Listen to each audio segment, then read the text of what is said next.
Hi friends, good morning, வணக்கம் and welcome back to the channel Yini Samayal. So இன்னைக்கு வந்துட்டு நம்ம Kanchipuram special மந்தார இட்லி அதான் பார்க்க போறோம். So மந்தார இட்லி அப்படினா ஒண்ணு கிடையாது, மந்தார இலையில செய்யற இட்லி தான் மந்தார இட்லி. So இது வந்து காஞ்சிபுரத்துல வந்து ரொம்ப ஸ்பெஷலா, அதாவது காஞ்சிபுரத்துல போய் காஞ்சி காமாட்சியை பார்க்கிறதுக்கு முன்னாடி இந்த இட்லியை வந்து புக் பண்ணிட்டு தான் உள்ள சாமியே கும்பிட போவாங்களாம். ஸோ அந்த அளவுக்கு ரொம்ப ஸ்பெஷலா, ஏன்னா இது வந்து குயிக்கா வந்து இந்த இட்லி வந்து முடிச்சு போயிருமா, ரொம்ப டேஸ்டானதா இருக்குமா, ரொம்ப ஹெல்த்தியாகவும் இருக்குமா. ஸோ அதனால வந்து இது கிடைக்கிறது ரொம்ப கஷ்டம் அப்படின்றதுனால முன்னாடி வந்து ஒரு 3 மணிக்கெலாம் புக் பண்ணிட்டு அதுக்கப்புறம் சாமியை போய் பார்த்துட்டு அதுக்கப்புறம் வரும்போது இந்த இட்லியை வந்து வாங்கி சாப்பிடுவாங்களாம். ஸோ அந்த அளவுக்கு வந்து இந்த இட்லி வந்து ரொம்ப ஸ்பெஷலாக காஞ்சிபுரத்தில். இதை கேட்டோன்னே எனக்கும் அது சாப்பிடணும்னு தோணுச்சு. ஆனால் இதுக்காக நம்ம காஞ்சிபுரம்லாம் போக முடியாது. ஸோ யூடியூப்ல வந்துட்டு ஒரு ஐயா இந்த ரெசிபி கொடுத்துருந்தாங்க, வீடியோவாகவே யூடியூப்ல போட்டிருந்தாங்க. சரி இதை பார்த்து நம்ம ட்ரை பண்ணி பார்க்கலாம் அப்படின்னு நான் நினச்சேன். ஆனால் இது ரொம்ப பெரிய ப்ராசஸாக இருக்குது. ரொம்ப ட்ரெடிஷ்னலாக பண்ணணும் அப்படின்னா அந்த ப்ராசஸ் எல்லாம் ஃபாலோ பண்ணணும். ஸோ அதெல்லாம் வந்து இப்போதைக்கு நம்மளால முடியாது. ஸோ நம்ம கிட்ட இருக்கிற கொஞ்சம், அதாவது நம்ம கிட்ட இருக்கிற குறைவான இன்க்ரீடியண்ட்டை வச்சு இந்த இட்லி எப்படி பண்றது அப்படின்றத இன்னைக்கு நம்ம பார்க்கலாம். ஸோ அவங்க எப்படி பண்றாங்க அப்படின்றதையும் நான் சைட் பை சைடு அவங்களுக்கு சொல்றேன். பட் அதுக்கு பதிலாக நான் இங்க என்ன பண்ணியிருக்கேன் அப்படின்றதையும் நான் சொல்றேன். ஸோ இன்ட்ரெஸ்ட் இருந்துச்சுன்னா கண்டிப்பா இந்த வீடியோ ஃபாலோ பண்ணி பாருங்க. தேங்க்யூ. நம்ம வீட்டில் வந்து எப்பவுமே நம்ம நார்மலா இட்லி பண்ணுவோம்ல, ஸோ அந்த மாவை நான் எடுத்துக்கிறேன். அவங்க என்ன பண்ணியிருந்தாங்கன்னா ரேஷியோ, நம்ம எப்படி வந்து இட்லி மாவு அரைக்கிறோமோ அதே மாவுல தான் இட்லி அரைச்சாங்க. ஸோ அதுல வந்து நம்ம வந்து இட்லி அரிசி போடுறதுக்கு பதிலாக அவங்க பச்சரிசி போட்டிருந்தாங்க, மாவு பச்சரிசி போட்டிருந்தாங்க. மித்தபடி ரேஷியோ எல்லாமே ரொம்ப சேம் தான். ஸோ நான் வந்து எனக்கு தேவையான அளவு இப்போ மாவை நான் எடுத்துக்கிறேன். நமக்கு எவ்வளோ தேவையோ நம்ம அவ்வளோ எடுத்துக்கலாம்.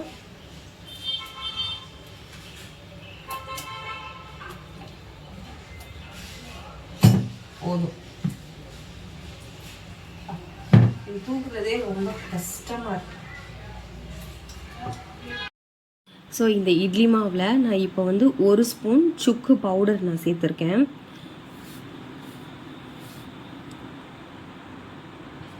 இது கூடவே ஒரு ஸ்பூனோட அளவு உங்களுக்கு தெரியுதுல்ல. ஸோ 1 ஸ்பூன் வந்து ஜீரகம் சேர்த்துருக்கேன்.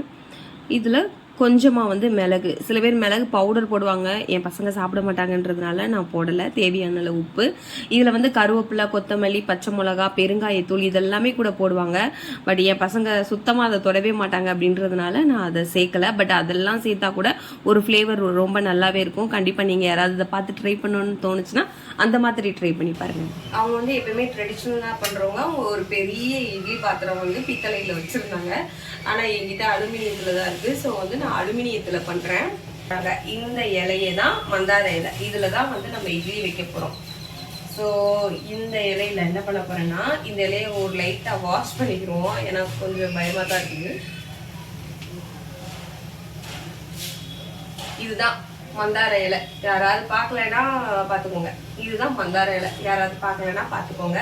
ஸோ இது வந்து நார்மலாகவே நம்ம நாட்டு மருந்து கடையில் கிடைக்கும். இது 5 இலை 20 ரூபா அப்படின்னு நான் வாங்கிட்டு வந்திருக்கேன். லைட்டாக கழுவிக்கலாம்.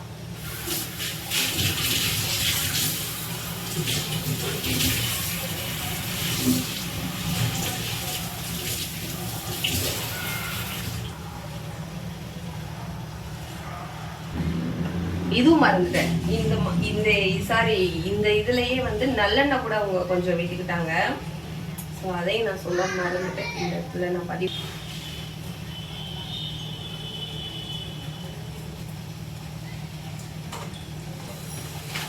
நான் வந்து இந்த இலையை வந்து இந்த மாதிரி உள்ள வைக்கிறேன். இந்த பாத்திரத்துக்குள்ள இந்த மாதிரி வச்சு, ஸோ பார்த்தீங்களா எப்படி இருக்குது, இந்த மாதிரி இருக்கு. இதுக்குள்ள இப்போ மாவு ஊற்ற போறேன்.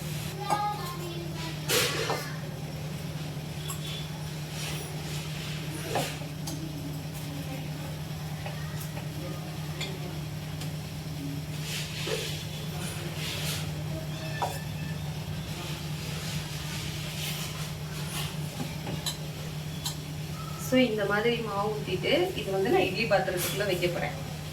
இது அப்படியே இட்லி பாத்திரத்துக்குள்ள வச்சிடலாம்.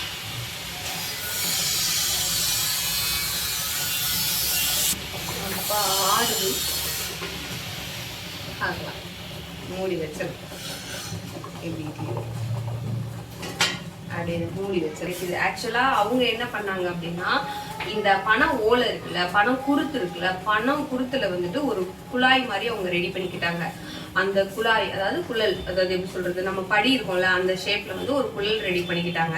அதுக்கு கீழே வாழை இலையை வச்சுட்டு அதை சுத்தி மந்தார இலை வச்சு அதுக்குள்ள மாவை ஊத்தி அந்த பித்தளை குண்டா இருக்குல்ல, ஸோ அந்த பித்தளை குண்டால வச்சு வேக வச்சாங்க. அந்த மாதிரி பண்ணாங்க.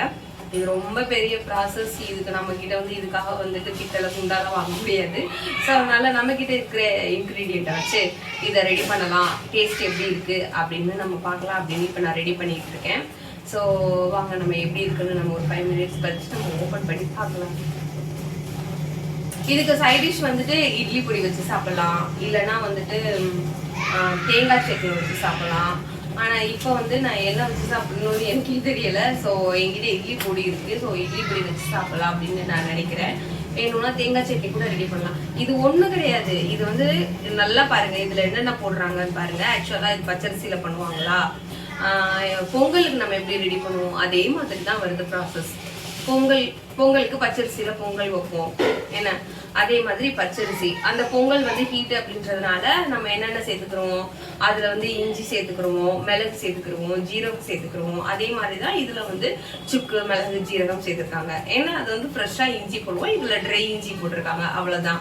ஸோ மித்தபடி சேம் எல்லாமே பாருங்க. பொங்கலுக்கு என்னென்ன இன்கிரீடியன்ஸ் சேர்ப்போம்ல, ஸோ டேஸ்ட் வந்து பொங்கல் டேஸ்ட்ல வந்தால் எப்படி வந்து பார்ப்போம். நான் பச்சரிசியில போடல, ஏன்னா இதுக்காக ஸ்பெஷல் எல்லாம் மாவு அரைக்க முடியாது அப்படின்றதுனால நான் வீட்டில் நம்ம இட்லி அரிசி மாவுல வந்துட்டு எப்படி நம்ம இட்லியா இருக்குமோ அதே மாதிரி தான் நான் அரைச்சிருக்கேன். ஸோ டேஸ்ட் எப்படி இருக்கு அப்படின்றத நம்ம பார்க்கலாம். சரி, டேஸ்ட் எப்படி இருக்கு அப்படின்றத நம்ம பார்க்கலாம். ஸோ நான் ஹானஸ்ட் ரிவ்யூ தான் நான் எப்பயுமே கொடுப்பேன். நல்லா இருக்குன்னா நல்லா இருக்குன்னு சொல்லுவேன், நல்லா இல்லைன்னா நல்லா இல்லைன்னு சொல்லிடுறேன். ஸோ பார்ப்போம், ஒரு 5 மினிட்ஸ் ஆகட்டும், குக் ஆகட்டும். ஸோ அதுக்கு சைட் டிஷ் வந்து நம்ம பொடி வச்சு சாப்பிடலாமா, சட்னி வச்சு சாப்பிடலாமான்னு எங்க வீட்டு பெரியவங்க கிட்ட நான் கேட்டுட்டு வந்துட்டேன். அஸ்வந்திரியான், அம்மா வந்து மந்தார இட்லி பண்ணிட்டு இருக்கேன், அதுக்கு வந்து பொடி வச்சு சாப்பிடலாமா இல்ல சட்னி வைக்கவா? சாப்பிட்டுக்கலாமா? ஓகே. என் பிள்ளைங்க எவ்வளவு நல்ல பிள்ளைங்களா இருக்காங்க, எனக்கு வேலை மிச்சம். இட்லி பாத்திரத்தை ஓபன் பண்ணி லைட்டா இந்த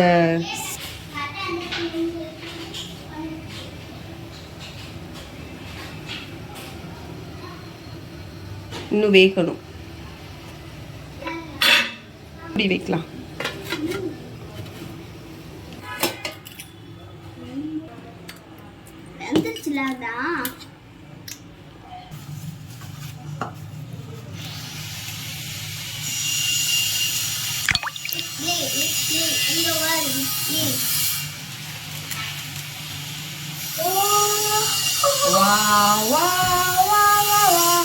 வாங்க இப்படி வாங்க, இப்படி வாங்க, அதெல்லாம் வச்சு வாங்க, அச்சியம் மச்சு தெரியாம.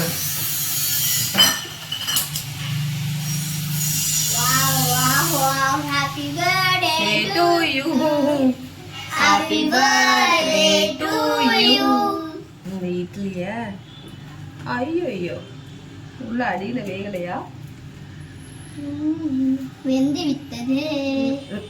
உள்ள வேகல, நடுவுல வேகல. ஐயோ உள்ள வேகல. சரி, நம்ம வெளியில மட்டும் பிச்சு தீப்போம். வேகாத பாட்டுகளை எல்லாம் விட்டு விடுவோம். வெந்த பக்கட்டும், பாதி வேகவே இல்லை. திரும்ப வைப்போமா?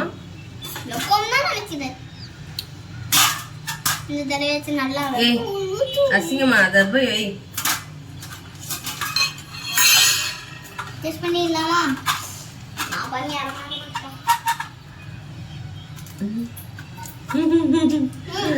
வேகவே இல்லை, வேகாத பக்கம் மட்டும் எடுத்துருவோம். சாரி, என்னோட எக்ஸ்பிரிமெண்ட் வந்து ரொம்பவே ஃபெயிலியர் ஆகிடுச்சு. உள்ளெல்லாம் வேகலை, ஏன்னா ரொம்ப திக்காக வச்சிட்டேன் போல். ஸோ நார்மலாகவே நம்ம இட்லி வைப்போம்ல, அதில் வச்சு அடுத்து பார்த்து நம்ம ட்ரை பண்ணுவோம். ஸோ உள்ள வேகலை, பட் வெளியெல்லாம் நல்லா புஷ் புஷ்ன்னு நல்லா வெந்திருக்கு.